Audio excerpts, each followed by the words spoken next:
अच्छा, वाह भाई वाह। मैं करौली सरकार को नहीं मानता हूँ, नहीं मानता? नहीं मानता हूँ ना, अपनी पत्नी को करने देता हूँ, लेकिन ये अपना जिद करके करती है। मैं दरबार जाऊंगी, सब कुछ छुड़वा लोगे, मेरा दरबार नहीं छुड़वा पाओगे, चाहे मेरी जान चली जाए। मेरी पत्नी ऐसा बोलती है। तुम्हारी पत्नी ऐसा बोलती है? हाँ। अच्छा। लेकिन मेरी बच्ची भी वही इसके ही ढंग में ढंग रही है। अच्छा। मैं उसको डांट दिया, लेकिन वो मेरे सामने नाम नहीं लेती है। तुम्हारी बेटी? हाँ। तुम्हारे सामने नाम नहीं लेती है? अब करौली सरकार का नाम, लेकिन अंदर अंदर जपती है। तो मेरे सामने नहीं जपती है ना। अंदर अंदर तो जपती है। अंदर जपने से क्या होता है? ये भी देखो जो उसकी हिम्मत नहीं है, यहाँ हिम्मत है, वहाँ पे कांपती है। अच्छा, वहाँ भी कांपती है ये मेरे से डरती है। ये भी डरती है वहाँ? हाँ। वापस डरती हो तो? इसकी माँ भी डरती है। इसकी माँ की खुद ही हिम्मत नहीं पड़ती है। जहाँ एक बार मैं गुस्सा हो गया ना, हाँ, तो सब कांप जाते हैं। मेरे परिवार मेरे सब डरते हैं। अच्छा, तुम्हें एक चीज दिखाएं, आंख बंद करके साईं को देखो, अपने को देखो कैसा दिखता है, असली रूप दिखाया जाए इसको। और पूरा असली रूप दिखाया जाए साईं का इसको।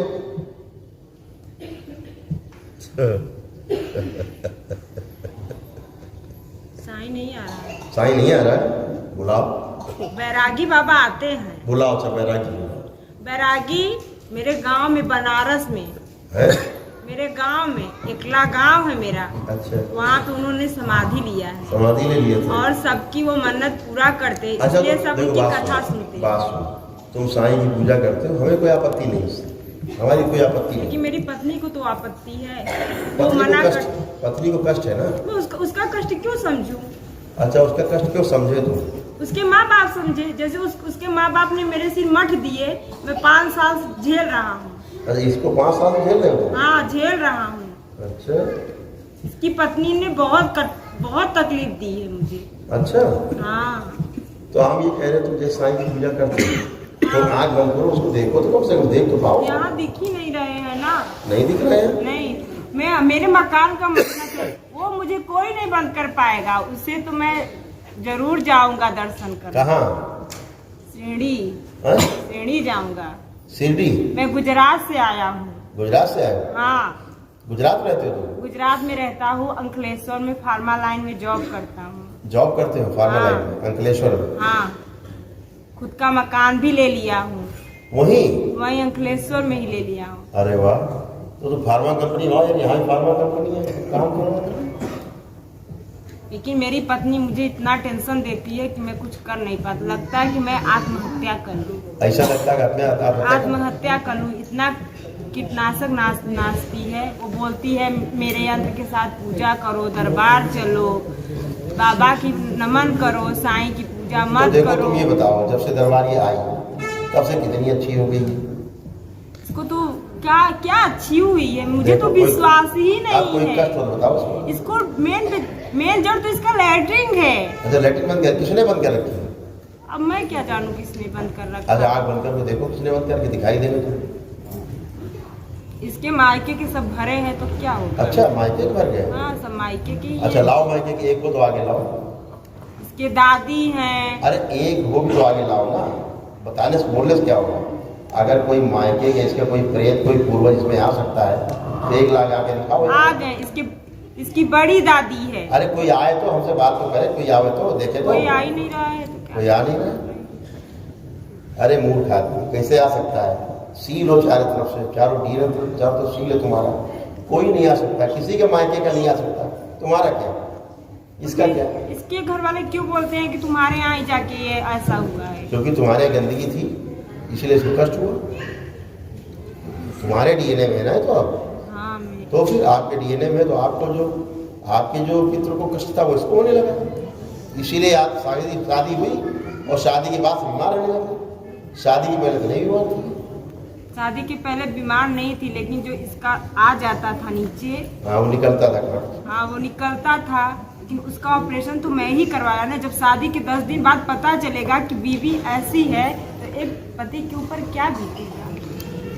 पति बीतेगा? अरे पत्नी का कष्ट है यार। अरे पत्नी का कष्ट है तो उसके माँ बाप ने छिपा के रखा था, बताना चाहिए था ना कि ऐसी कंडीशन है। अच्छा, भूत प्रेत में भाग गए। बालाजी 6 साल से जा रहे थे, नहीं ठीक कर लिए। बालाजी गए 6 साल? 6 साल लगातार किए। कौन गया? कौन गया? इसके माँ बाप ने लेके गए। अच्छा, नहीं ठीक कर पाए? नहीं ठीक कर पाए। बोले कि इस दरबार के बारे में पता ही नहीं था, नहीं तो बहुत पहले ही चले गए होते। अच्छा, तो तुम यार साईं बाबा को बुलाओ यार किसी तरह से। साईं बाबा नहीं आ रहे तो हम क्या कर सकते? अच्छा, आँख बंद करके देखोगे तो साईं बाबा आओ। साईं बाबा आओ, दर्शन। गाना गाओ, साईं बाबा आओ, साईं बाबा आओ। गाना नहीं आता है मुझे गाने। अच्छा चलो ऐसा ऐसे बोलो।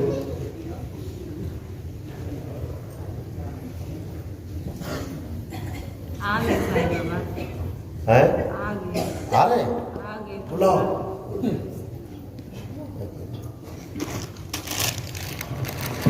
साईं भी आ गए, बैरागी भी आ गए, हाँ हाँ। शनि देव भी आ गए। अरे राम।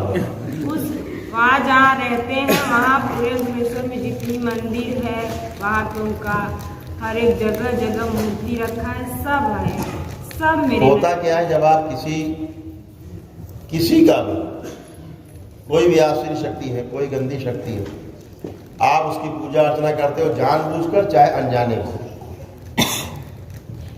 ये मेरे उसके अंदर एक शक्ति होती है, वो आपके डीएनए परिवार में एक अपना अंश छोड़ देता है, और जैसा वो होता है वो अंश से, उस बीज से वैसे ही आपके डीएनए पूरा बन जाता है।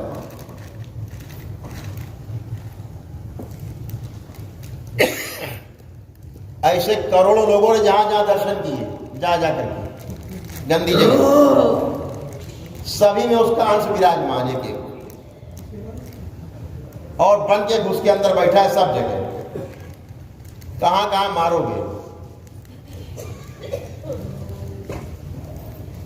ये तो दरबार आ गए तो नष्ट हो जाएगा उसका अंश, नष्ट हो गए सारे अंश, एक भी अंश बचेगा नहीं, दोबारा घुस भी नहीं पाएगा। अब मैं भी दरबार आना चाहता हूँ, तुम भी आना मैं भी इच्छा करती। मैंने बंधन तो लेकिन मैंने दारू पी लिया था, मैं पी नहीं रहा था। एक मेरे दोस्त ब्राह्मण थे, एमपी के थे, रतलाम के रहने वाले थे, उन्होंने मेरे से जबरदस्ती किया पी लो पी लो। मैंने 1-2 बार मना किया, मैं मना नहीं कर पाया, इसलिए मैंने पी लिया। बाबा मुझे क्षमा करें, मैंने गलती से पिया। मैं अंदाज रहा था, देखता था कि मैं पीता हूँ, इसकी तबीयत खराब होती है कि इधर मैं पिया, उधर ये बेहोश हो गए। लेकिन जब मैं गया तो ये लोग मुझे पहचान ले कि आप दारू पी के आए हो, तभी मेरी तबीयत खराब हुई है। लेकिन फिर भी मैंने इसकी कष्ट को नहीं समझा। ये रोती रही, बाबा के सामने बहुत रोई, अपना पूरा कष्ट जाहिर कर दी, पूरी रात रोई। बाबा ने इसकी प्रार्थना सुनी और मुझे ये कष्ट हो गया। इसके पति के अंदर अपने परिवार के लिए, पत्नी बच्चों के लिए प्रेम, स्नेह, आदर और सम्मान की स्मृतियां, भाव, विचार, इच्छाएं सब बढ़ जाए जीवन के लिए, बाबा सब आगे रखी जाए, यही स्मृतियां इसके आगे रखी जाए। सबसे जो बोल रहा है, जो मुझसे गलती हुई वो मुझे क्षमा करे और मुझे दरबार आने की कृपा करे और मेरे पत्नी से अलग ना करे, और ऐसा ही हो, ये स्मृतियां बढ़ जाए जीवन के लिए। मेरी पत्नी और मेरा बच्चा, मेरा परिवार ही सब कुछ है। मेरे पिता मेरे नज़र के सामने आज भी घूमते रहते हैं। वो ऐसा लगता है कि जैसे वो हैं। और मेरी माँ तो कुछ भी मुझसे नहीं कहती है, लेकिन वो इसके खिलाफ मेरा कान हर समय भरती रहती है, जबकि इसकी कोई गलती कहीं से नहीं रहती है। वो इसको कुछ नहीं कहती है और ये भी उसको कुछ नहीं बोलती है। लेकिन मेरी माँ कहती है कि तेरी बीवी ऐसा करती है, वैसा करती है। मुझसे नहीं बोलती है, मेरी बेटी से बोलती है। मेरी बेटी मुझसे बोलती, मेरी बहन मुझसे बोलती है। साईं की गंदगी अलग है और बैलेंस। हाँ, क्या नाम है आपका? आपका नाम क्या है? रंजीत सिंह नाम। आपकी पत्नी क्या नाम है इसका? स्वाति। खुश हो, आंखें बंद। बाबा इसकी लैट्रिन आप तो एक तुम वादा करोगे तो साईं की पूजा नहीं करोगे? बाबा मैं यहाँ से तो वादा कर दूंगा, फिर वहाँ पता नहीं नहीं, तुम अगर वादा करो कि हम नहीं करेंगे, ठीक है, तो हम कर देंगे आपको, वादा करो कि हम साईं की पूजा नहीं करेंगे, हमारे पत्नी का स्वास्थ्य अच्छा कर दिया जाए, सबको अच्छा रखा जाए। मैं घर आ गया हूँ, मैं आज 1 तारीख को उतर जाऊंगा ट्रेन बनारस, ऑपरेशन करवाने के लिए आया हूँ। तुम्हें भगंदर है हाँ। तो कहाँ जाओगे? BHU ट्रांसफर वहाँ कराने ऑपरेशन? 2-3 जगह दिखाऊंगा। तो एक बात बता, अगर तुम आज वादा कर दो कि हम साईं की पूजा नहीं करेंगे, तो आज से ही तुम्हारा भगंदर ठीक होना शुरू हो जाएगा, बगैर सर्जरी के ठीक हो जाएगा तुम्हें।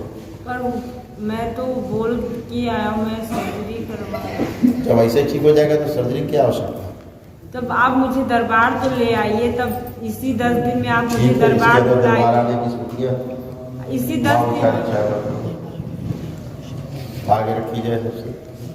मैं दरबार आने की मुझे बहुत इच्छा है, मैं आना चाहता हूँ, लेकिन मैं मन बना नहीं पा रहा हूँ।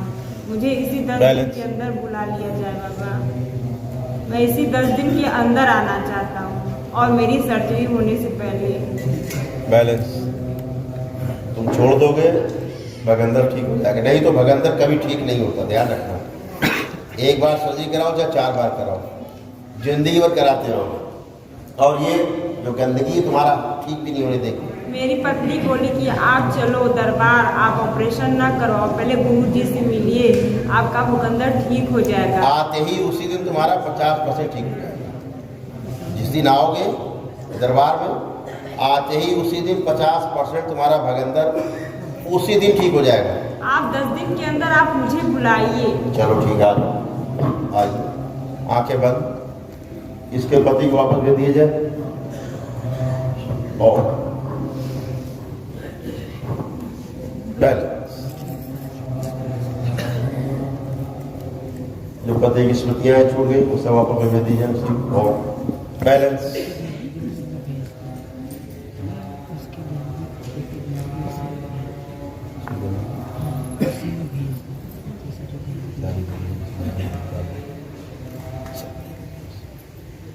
बैलेंस, इस पर कहीं पर सील कर दिया चाहते।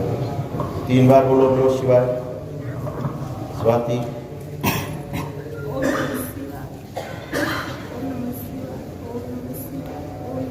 खुश।